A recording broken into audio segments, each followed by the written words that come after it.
Here. Ogle. Here. Acto. Here. Bassett. Here.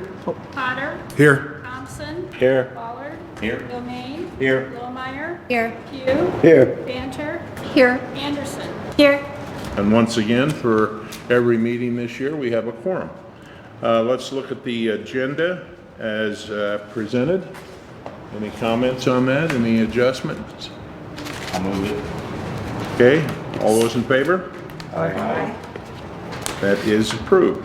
We'll go to minutes of the July 23rd meeting, and everyone can peruse through those very quickly. And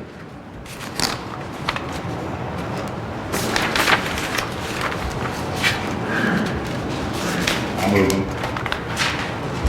them. Second. second, it's been moved and second to approve the minutes of July 23rd. All those in favor? Aye. That also is approved, so that takes us right into board action. There's no presentation on chapter 34, but we would gladly entertain questions. We've made no changes since the last time you've seen it. Again, maybe a good analogy would be chapter 74, just to give you a fun insight on that. Chapter 74 actually went live on Monday, so that it's already been through council, but we had to post that to the system that the city uses to notify the public.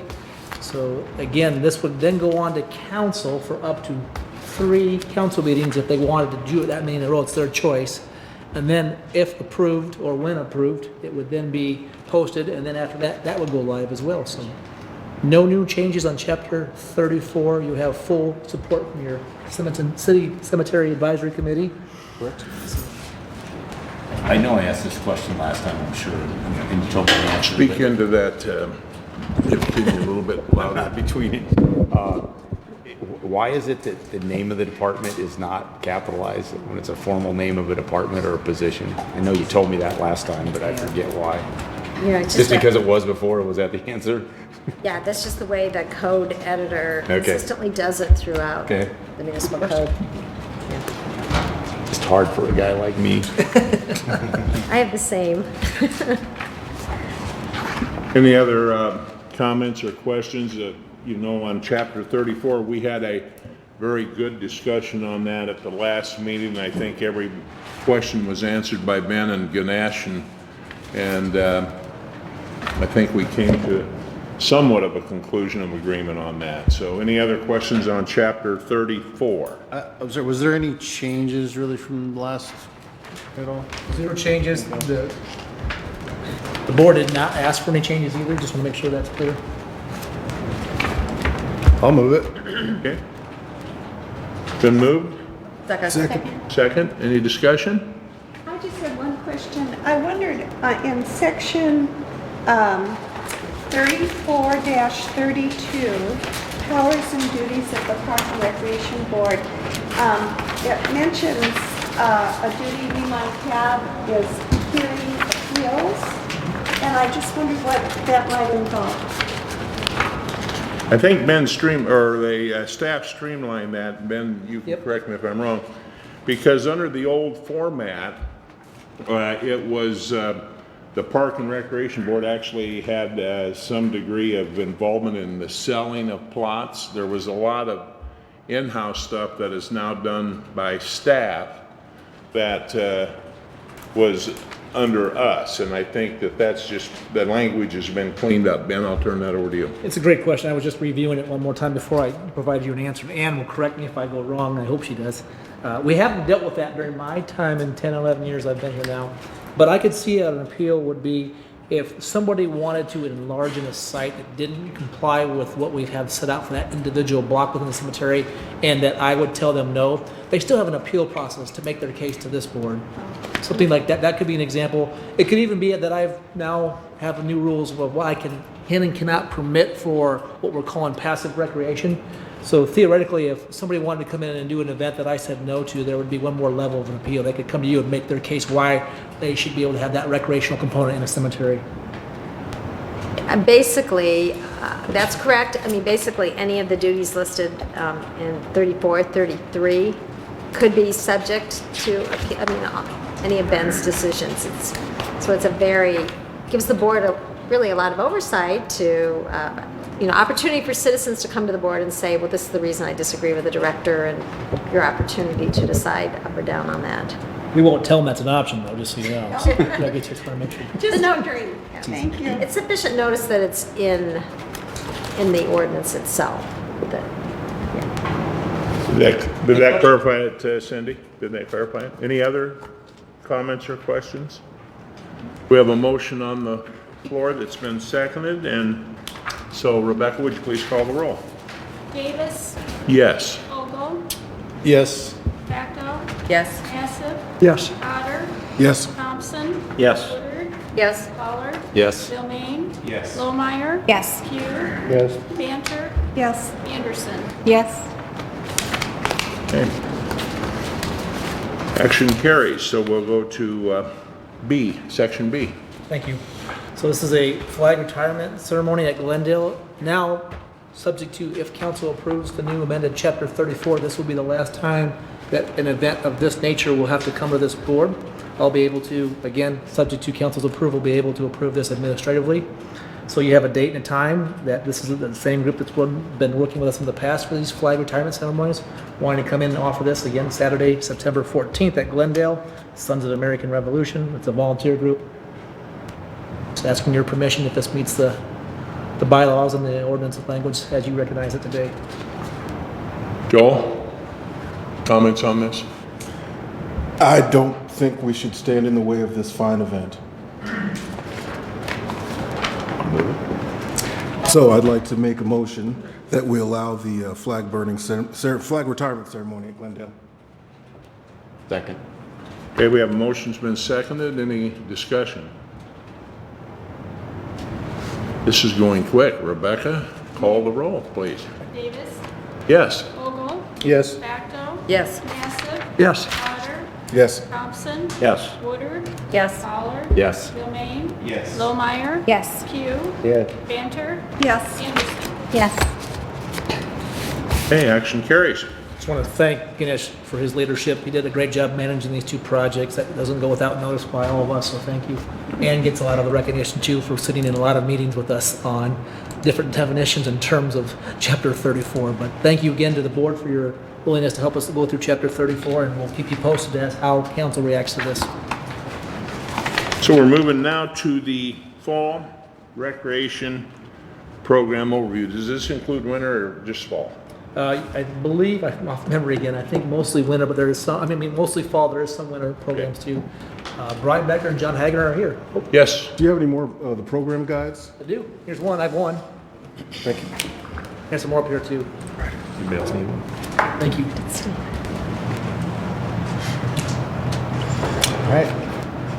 Chair Davis, members of the Park and Recreation Board, I'm Brian Becker, Park and Recreation Superintendent, and I'll do the first portion of the Fall Recreation Program Overview. Mike's turned the other way, sorry. Thank you. Adult Ultimate Frisbee is going into our third year beginning tomorrow at County Soccer Park with over 80 players with a 11-game schedule. Adult Flag Football has 21 teams this year, begins the first week of September. Games will be at various Des Moines parks, and the state championship will be at Drake Stadium. I see some of you taking some notes. I'll have Rebecca tomorrow send this out to the board so you'll have this presentation so you don't have to take any notes. Our Adult Bags has 24 teams with 7 games season. Games are held at the downtown hotspot along the river on Wednesdays and Thursdays. Youth Flag Football. This is the 5th year partnering with the Des Moines School District. Games and practices will be held at various parks and schools. Over 200 players are signed up for this season, and the championship games will also be at Drake Stadium. Youth Basketball. Last year we had over 800 participants. Registration is currently open. It's $60 per player or $550 per team. Championship games will be at the Knapp Center. Monarch tagging. Participants catch, tag, and release butterflies at different parks and libraries. Data is collected nationwide and helps monitor the trends of the monarch butterfly populations. Last year in 2018, 24 days after it was tagged, one of our monarchs was recaptured 460 miles away at Edmond, Oklahoma.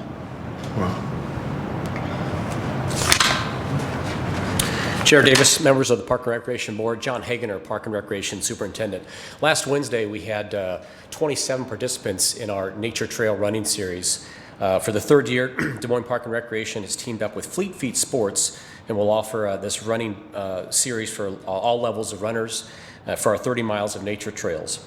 You can see the first slide there, the bottom slide is kind of a picture of them, or shows them registering, and of course then the running slide throughout. The program begins at 6 o'clock each Wednesday through September 11. Tomorrow we'll be at Ewing Park. Then week 3 will be at Grandview, and then back to Greenwood Park on the 4th week. There's no pre-registration required. It's free of charge, and there's either options of 3 or 6 mile guided runs. On Saturday, September 28 at Union Park will play host to our Fall Family Fun Fest. This will be from 1 to 4.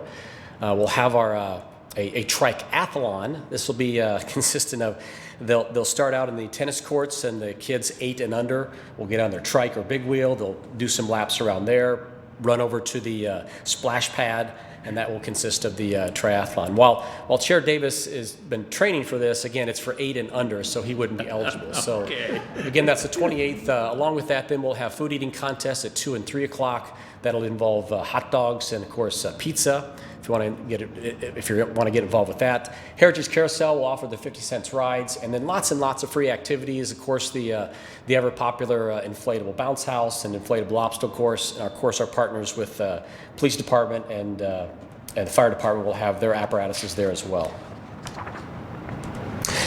In its first year as a standalone event, our Fall Music Showcase, in partnership with Des Moines Music Coalition and Captain Roy's, we're going to offer young men and women the opportunity to play or sing in front of a live audience. Now, participants are invited to share their talents by pre-registering. We do ask that folks pre-register for this one at dmparks.org to experience the live performance. This year they'll play on the outdoor stage at Captain Roy's, weather permitting.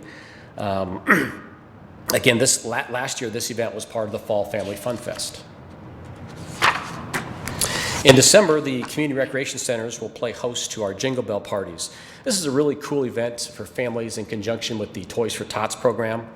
We have lots and lots of activities, usually really over our entire centers, but most primarily in the gymnasiums. And before they get, of course, their toy from Santa is kind of the highlight. 4 Mile, December 5th, Pioneer Columbus, December 12th. Both are 6 to 7:30. Both are free of charge. Again, we do ask that folks pre-register for this one. You can start by phoning in November 1st. Pickleball continues to be just a real popular activity in the metro as well as our centers. Pioneer Columbus offers indoor pickleball year-round.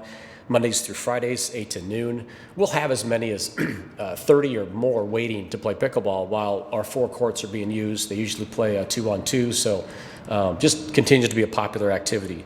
Those folks, along with, again, folks in the metro, will then have an opportunity to participate in our 5th annual Halloween Spookaball tournament. Bottom slide there has a bunch of characters dressed up in costume. On Saturday, October 26th, come out in costume. They usually play one game in the dark with a lighted net and a glow-in-the-dark ball. So pretty cool activity there. John, since it's such a popular event, have you thought about increasing the venues? Absolutely. In fact, what's the number we have in our entire system, including outdoors, Matt? Do you remember? We're just adding in 12 at Waveland and 5 at Bergman, which will put us up in the 20s. The mid-20s. Plus, thanks for asking, Sam. We also even expanded our hours. We're also offering that in the evening as well, on Tuesdays and Thursdays. Also indoor? Is that? But we have about 20 or 25 or so outdoor, but we've got 4 courts indoor at Pioneer Columbus. 3 of them are painted. Yeah, and then the other one is in the West Gym. Other than Pioneer Columbus, are there other venues? Not that we have, other than outdoors, but there are. What's the one in West Des Moines now? Thank you. Everyone else. Everybody together. Yeah, it's just become real popular. So. One thing we're doing as well is every year we have enough money typically to do a resurfacing job of one tennis court, which is usually a double court. Most courts are double if they're not the big banks like Waveland or Birdland. But we are adding the pickleball lines just as a matter of fact from now on. They're all getting added. It's not too much more money in the grand scheme, and it's another use that can happen at those facilities. So eventually all of them will be updated to pickleball lines too. Imagination Play School is essentially an indoor playground. We have this at Pioneer Columbus. Really cool way that for kids and parents to kind of blow off steam as well as socialize. This is at Pioneer Columbus, and will begin November through March, Monday, Wednesdays, and Fridays from 9 to 2. This is for ages 1 and up. Many of you may remember our last year, of course, the Des Moines Public Schools had the early out program. They got rid of that for the first time this year. However, we are still going to carry on the Kids versus Cops program. We team up with the Des Moines PD, and we met with them. We still want to do this, so we'll provide structured activities with the Des Moines Police Department the second Wednesday of each month at 4 o'clock to 6 o'clock rather than that earlier time, about 1 o'clock last year, 1:30 I guess it was. Really, really cool event to see. Sometimes they're in uniform, sometimes they're not. They'll play basketball, they'll play dodgeball, they'll play floor hockey, we'll play kickball and flag football here while the weather's nice. Just a really cool event for them. Just the last 4 slides I want to highlight. We have some partners, if you will, at our community recreation centers. In fact, I've already mentioned the police. Many of you may or may not know, but at Pioneer Columbus, we actually have a boxing club with a ring and the bags, the speed bags, the whole 9 yards. And Senior Officer John Saunders does a nice job hosting that program, running that program, I should say. During the week, 3 to 8, ages 10 to 18. Once again, there's no cost to participate. Another partner is 4 Mile Community Recreation Center plays host to the Des Moines Table Tennis Club. They meet, you can see, Tuesdays and Thursdays in the evenings. They also host a pretty big tournament once a year. And then, of course, Polk County Meal Sites. The city partners with Polk County at Pioneer Columbus Community Recreation Center, 4 Mile Community Recreation Center, as well as Martin Luther King Shelter. And we provide some programming. Actually, the county provides the programming, if you will, and they lease that space. They lease that space from us. And then finally, while this is a paying tenant at Pioneer Columbus, the Iowa Dance Theater helps us out on occasion at the Jingle Bell Party that I mentioned earlier. It's a little overview over some of our programs, comments, questions, thoughts. Are there volunteer opportunities with some of the events that you were listing? Absolutely yes. Absolutely yes. How do you answer that? Just about everything and almost everything that we mentioned in here. Ben, you're The simplest way to do that, if you have a particular interest and you saw something, send me a note, and then we'll talk with the right manager and Callie, our volunteer coordinator. We'd love to have anybody that wants to volunteer with us, especially the big program that we didn't talk about tonight because it's more of a winter program, is our Jingle Bells parties. Mm-hmm. We can never have enough help with those. Those are great things that we try to help those in the community that don't have the same advantages as a lot of us do for buying toys and gifts for Christmas. I have a question. Pickleball nets are lower than tennis court nets, so I guess pickleball players will be playing with tennis court height nets. Yeah, we really can't adjust the heights of the tennis courts, so we make them I play. understand But that. at the gym, the indoor gyms, they do have the correct height ones there. So, Okay. yep, good question. That's a tennis player I've got a question. follow-up. What's the difference in height between the pickleball and is it a huge difference? 6 inches. I don't know off the top of my head, to be honest. I can get you that answer. If anybody else knows, I don't think anybody knows off the top of their head. I thought they were the same. We have a lot of activities. It's hard, and the involvement is tremendous, and I see a lot of that firsthand because of my grandkids and stuff. But we do have a lot of tremendous free or low-priced activities. So I appreciate that, Brian, John. Appreciate that a lot. And don't forget about tonight, fresh off the press. We sent out the digital version to you a while back, but fresh off the press, we have a few more with us if you want to give some out. We print up limited quantity on purpose because they're expensive. It's easier on the budget to use a digital version of this. But check all the things we have to offer. I want to thank the team for pulling that together too. I just made a comment, look at the program. guide, I assume what you did was just kind of a highlight of some of the activities. It really doesn't encompass everything. I mean, for someone who involved in a nonprofit organization, it puts on events and does some things with you guys. Some of our programs with the youth and music, that just to see the number of stuff that you guys do with the staff is mind blowing to me that you're able to do all this. And I mean, obviously, you know how to harvest in partnership with the community and bring in volunteers to make all this happen. I'm just astounded by how much you all are able to do with the staffing that you have. Thank you. Comment. 2 inches at the center. 2 inches at the center. Thanks, Jim. That pickleball net's 2 inches. Yeah. Also, just remember that when we talk about fun facts, last time we counted this isn't this year's count, but last time we looked at just offerings, there was something out north of 300 nights last year. That's a lot when you think about how many days a year there are. And I want to say it was closer to 320. So think about all the things we're offering and how many times we're out with a limited staff. So thank you. Anything else? Thank you. Motion to, let's have a motion on this to receive and file. So moved. Second. All those in favor? Aye. Okay, motion passes. Thank you. All right. Let me go on my report. Go ahead, All sir. right. Brian Becker's here on the Did You Know on Carvero Park. It has some unique history. Yeah. Chair Davis, members of the Park and Recreation Board, I'm Brian Becker again, Park and Recreation Superintendent. I'm here tonight to do the Did You Know presentation on Pete Carvero Park. Pete Carvero Park is named after Mayor Pete Carvero, who also worked for the city of Des Moines for 46 years and was elected mayor in 1979 and re-elected in 1983. Mayor Carvero was called the children's hero because he visited most of the schools in Des Moines. In 1986, students from the Harding Middle School petitioned for the park to be named after Mayor Carvero. With the help of their social studies teacher, Gerald LeBlanc, more than 15,000 adults and 750 students signed the petition. On October 22nd, 1986, a space just south of the Armory was dedicated Pete Carvero Park. Senator Charles Grassley and Congressman Neil Smith were at the dedication. Unfortunately, Mayor Carvero passed away 2 months later due to brain cancer. As part of the Prince William Riverwalk, Carvero Park was the proposed site for the Breton Skating Plaza. The city reached out to the Carvero family and they agreed to move and recognize Hawthorne Park, located at Southeast 14th Street and Railroad Avenue, as the new Pete Carvero Park. When Hawthorne Park was renamed in 2005, the park had 2 softball fields and a trail connection. Construction on new park amenities began in 2006.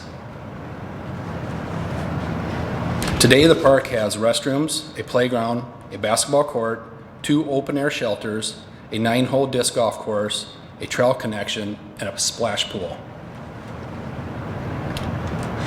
I just thought this was kind of cool. This is an aerial of the park in 1930 when it was named Hawthorne, and then the one next to it is an aerial of it today. That concludes my presentation on Pete Carvero Park. Any questions? Oh, we got to give him a question. Come on. Well, it was a great presentation. Thank you. I drive by there quite a bit, as do all of you, and it seems like during the summer it is packed, Brian, all the time. If you guys notice on that one slide, I didn't point it out, but we had over 17,000 people attend the splash pool last year. It's definitely one of the top 2 or 3 attended every year. Thank you. Thank you very much. All right.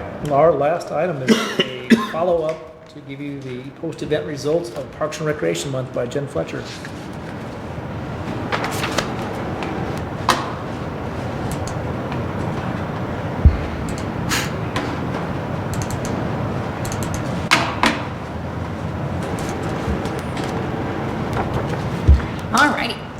Chair Davis, members of the Park and Recreation Board, Jen Fletcher, Marketing Supervisor, and I'm here to tell you the story of our July promotion, Parks and Recreation Month. For Park and Recreation,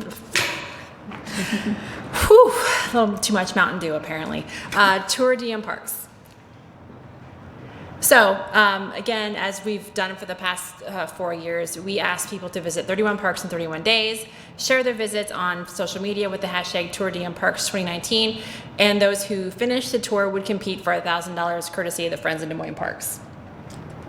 So new this year, and you should all have one, and if you don't, I apologize, we asked people to do the mini tour, what we called it, to celebrate the first 4 parks. And if they did, they visited Grandview, Greenwood, Union, and Waveland, they got the commemorative coin, which kind of, they indicated which 4 parks there were and then had our logo on the inside.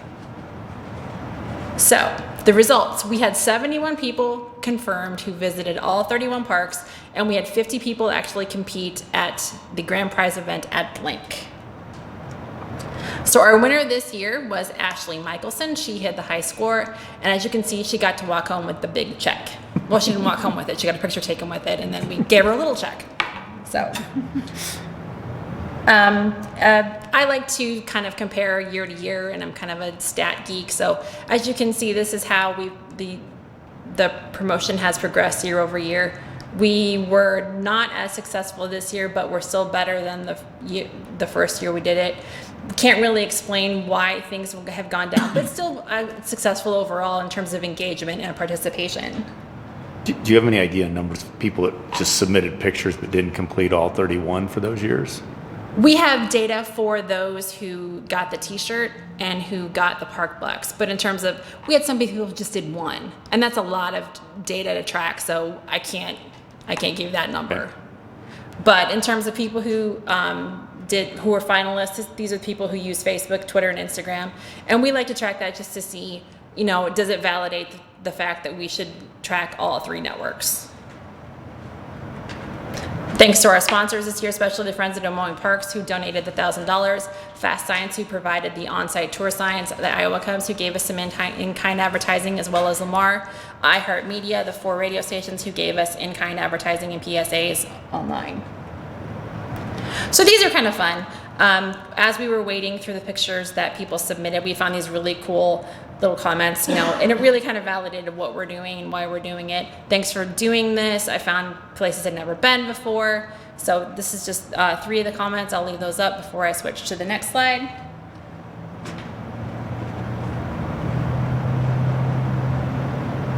And it also gave mad props to the friends for donating the prize. So as we always do, we put together a little summary video with some of the fun pictures that we saw. My personal favorite this year was what they called the park hopper. Someone took a little ceramic frog and took it with them all throughout the journey. And so we also had Bigfoot or Sasquatch. It must have been too hot for him because he didn't finish. So I'll just, without further ado, I'll share the little video we put together.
Any questions I can answer?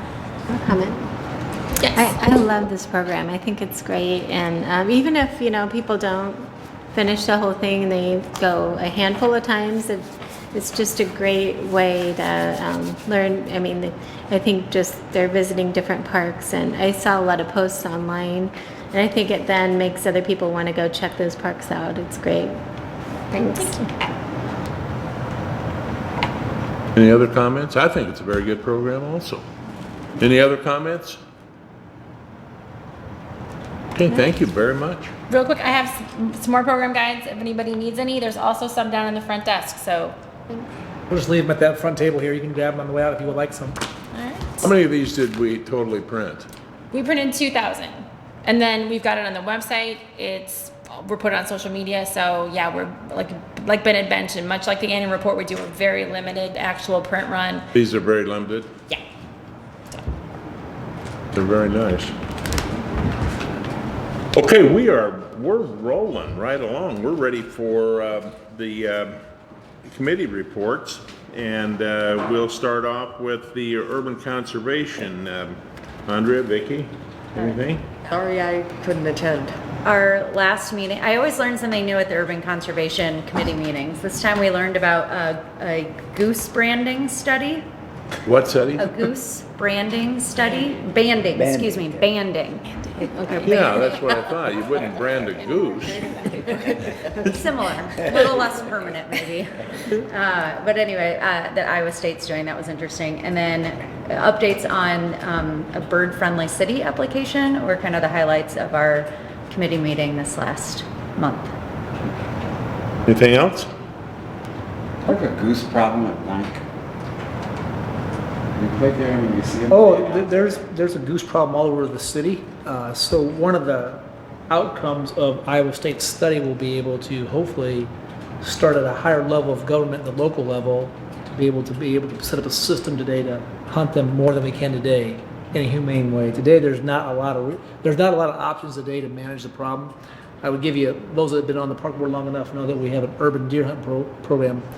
We want the DNR, we want other cities, we want the state and federal government to come together, which is a huge ask. But last time we looked into this, and Ron will shake yes or no if I'm wrong here, but the federal government has the Canadian geese as a federally protected bird from a 1970 issue. Is that correct? They don't have a reproductive issue anymore. So we need more tools. We actually went, more than you probably want to know, but Cedar Rapids probably does the best job right now of managing geese program. We went and met with them, and they can get permitted to do the humane oiling of eggs. That's the only real permit process they have today. And they could only do like 50 eggs a year. Is that right? I don't know. I think that's what it was. It's a very low limit. And the amount of staff time just to do 50, you're not going to catch up. It wouldn't pay for itself in the long run. So a lot of big issues at the federal and state level need to start to happen. We also want to start working with the DNR to see what other options might be coming forward. So this was the first step. Big geese problem though. Yes, I agree with that. Moving, is that it? Andrea, is that it? That's it. Okay, moving to the golf committee. Bill, Stephen? Sold out men's city tournament. A little rain delay on Sunday, but they got it off and finished before darkness. But we had our revenue meeting, not my addresses, but I think revenue was flat or maybe a little bit up. It was up 5% year to date this year over last year. Of course, last year wasn't that great of a year, but still it's up, which is a good sign, and the weather's been good, so I'm assuming that, it could end up being a pretty good year.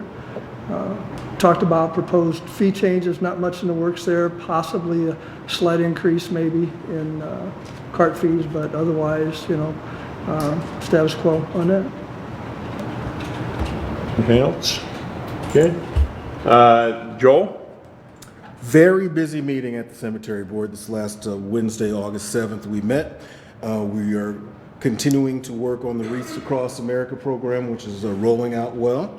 And I did notice that there was a Wreaths Across America ad inside the program guide, so we expect a good response from that. We're working on more rules of the cemetery, so our next meeting will be going over a different rules section. We also looked at fees, and fees will be more in line with other cemeteries in the metro after we look at taking a look at adjusting our fee schedule. Our next meeting will be September 11th at 4 o'clock. 9/11. It is. Anything else? Oh, we've started we need to search for members. So there is a committee, a membership search committee, I think, that's been seated. So if you have anybody that's interested in that type of work, send them to me and I'll connect them with Ganesh. Trails and Greenways, Sarah, Jim? I'll defer to Jim. Who are we starting with? Sarah was not there, I was so not able I'll cover it this time. She'll have to do the next one. We talked about updates to flooding damage on the trails throughout the metro area, and I provided an update based on our presentation from Jenny last month on the construction and so forth. And then it was... Do we have a lot of flood damage still on the trails, or has it been repaired? There was still some as of the 1st of August, not necessarily in the Des Moines Trail system as much as the bridge in Johnston and some damage, I think it was at Pleasant Hill, still had some. And then it was elections, and so you're talking to the new chair of the Trails group. Congratulations. Congratulations. Yeah, it was a tough battle. How about there's that area on your way from, along the Raven Creek, along the river there, the Walnut Creek Trail, and then when you get close to the river, you go into that railroad bridge. Yep. That's pretty serious erosion there. Yes. I know exactly what you're talking about. That being addressed, and what can be done there, I guess. So it's always been the hardest point to manage in the entire Des Moines trail system, if you ask me, and probably Ron would say the same thing, is right underneath the railroad bridge there, if you know that section real well, is not only in a floodplain which takes special permits by the state and federal Army Corps of Engineers, as well as the railroad's approval. So we are actually turning in a budget request this year to do some analysis on options we could do there. The more and more floods we've had down there, the less and less land we have left to hold that trail up, is what you're probably speaking to. Yeah. And so we'd like to talk about what that could look like. It won't be a quick solution, because if we do get the funding, we still have to get the permits and the groups that would have to work with us. So we'd like to do some new things down there to help shore that up, because without that, you will lose a major section of the trail. There's nowhere else to go. They don't want us to go over. And if we wanted to, we couldn't afford to go over the railroad tracks. So it's going to be an important section. So I'm glad you mentioned that. It doesn't look like it's going to take much more erosion Nope. to It's not. yeah. We'll be able to probably Band-Aid it. I say probably depending on what severity of a storm comes through. We can keep it Band-Aided, but we need to do the long-term repair. That's our number one priority for repairs right now. The other topic at the meeting that took the most time was a review of a policy for electric scooters. We spent a considerable amount of time reviewing proposal and what other cities had done and talked it through. It will come back to that group again at our October meeting. If there's enough interest at this board, I would suggest that we maybe have Colby come to our September meeting and at least show us what we're working on, and so that if this board would like to give any input before we get closer to the final position, we do that. If there's modest interest, then they could just get involved by getting a copy, I guess, and providing some feedback. And I think today, Chapter 74 covers most potential based on what we would do with speed. But there's lots of ways to govern different modes of trail transportation. But right now, if I'm going off a memory you have in front of you, probably Ann, but right now we limit speed as one of the ways that we can allow different things in the trail system. Speed was one of the elements we discussed. Boundaries of where they could be used was another. Geotagging boundaries. Yep. So places where they could be parked or dropped. I mean, because most cities that have done this without that find them laying everywhere. Yep. And it's become a kind of a real Saw problem. firsthand. Yeah. So we're trying to get out front on some of this as much as possible. That's a good segue. I'll be going to the National Recreation Park Association conference. This year we kind of always try to rotate through the manager, so Richard will be running the next board meeting. But we'll be in Baltimore, hopefully learning more about exactly those type of issues, seeing how different cities are handling those issues, among other things we got to look into. So at the next meeting it'll be Richard Brown, so put as much on the agenda as you'd like. We're fine with it. That'd be a good night to go till about 8. Yeah. A couple things. First, I guess, have electric bikes been a problem at all? I mean, those babies can get up 20, 25, 30 miles an hour, I understand. No, I don't Really? I haven't seen a problem, but I have zero permitted, right now, Ann's point out, there are permitted uses right now in the system, but we really, I can tell you that, and Richard and Ron, shake your head if I get this wrong too, but you'd usually tell me if we did, but we have no reported issues of electric bike assist bikes. You guys? And I'm looking at Jen too, because she would know if they come in on social media. I'm a little concerned about the future, you know, just as they, you see more and more of them, and they move right along, you know. They do. The other thing is just kind of bike etiquette. I mean, you know, a lot of folks are on the trails and they're not on bikes and they're not announcing themselves as they pass people, you know. I don't know if there's any way to educate, you know.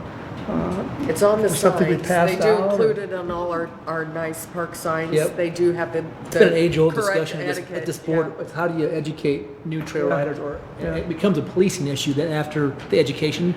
And so Paul Prezak started a program for the Moines Police Department with an electric bike, and when he got to his next job of public spokesperson for the police department, that job's been passed down, and it's not as probably as high as a priority as what he could do.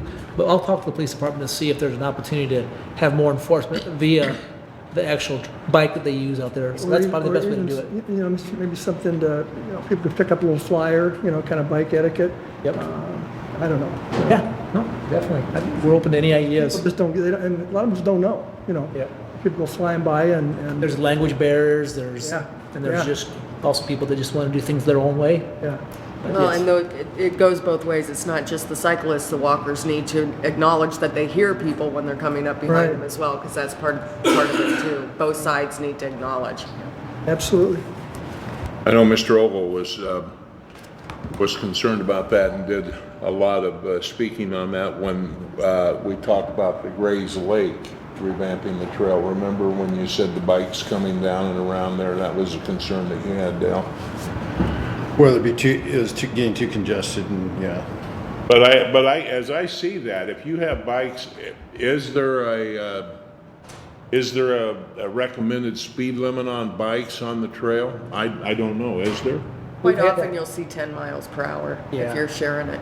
I've seen them buzz along faster than that, and I'm We've just. had that conversation, and it becomes an enforcement and a policing stuff. You put it in the books, you got to be able to enforce it to a certain Yeah. level. How do you enforce it? So we're open to any ideas. We really are, and I think it starts with now that we have the current chair of the Trails Committee. We can ask Jim to talk to the group, because as those that don't know, it's a regional Trails Committee. Unlike the other groups that we have here, cemeteries is specific to our 7 cemeteries. Jim sits on a group of many other cities coming together so we can have unified policy and rules. That way, if you go over to West Des Moines on 6030, you have the same rules to abide by. So maybe we can have a discussion after that. Okay. Any other questions? And Jim, anything else on that? Nothing else. All right, well, as we come to the end, I attended a council workshop regarding committees and boards, you know, and some of the concerns were gender specific and attendance.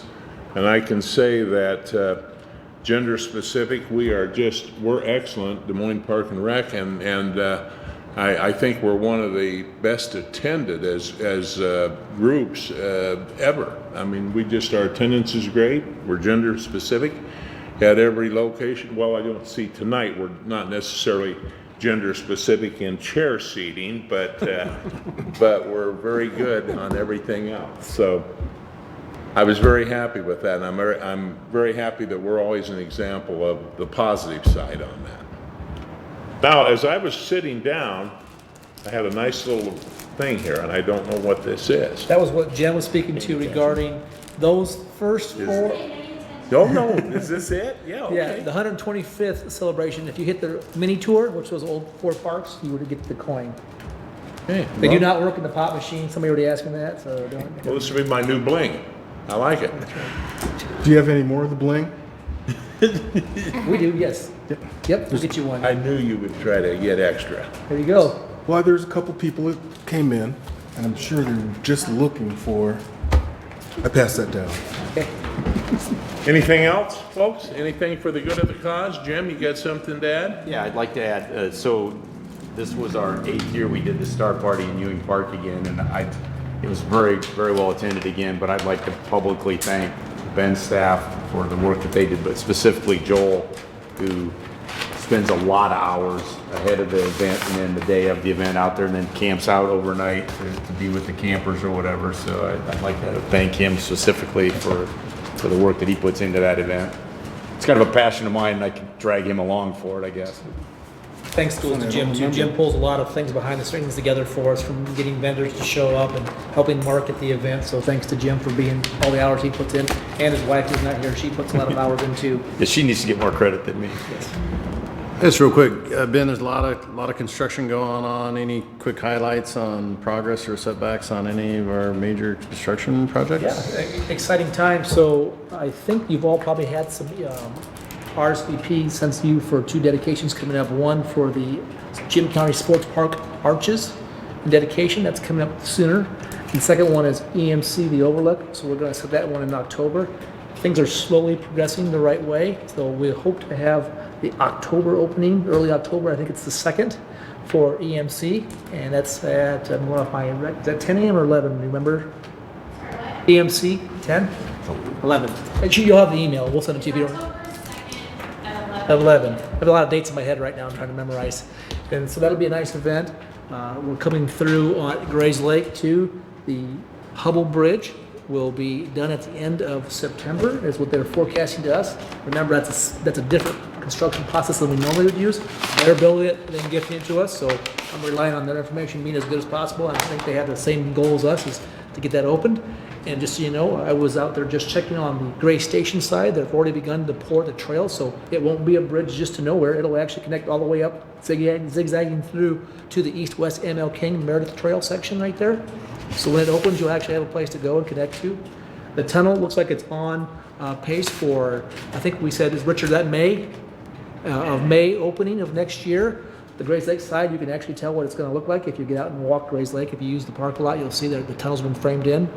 So that's moving forward. I'm trying to think of all the other things. We've opened up 2 spray grounds already, so it was a crazy full year of construction.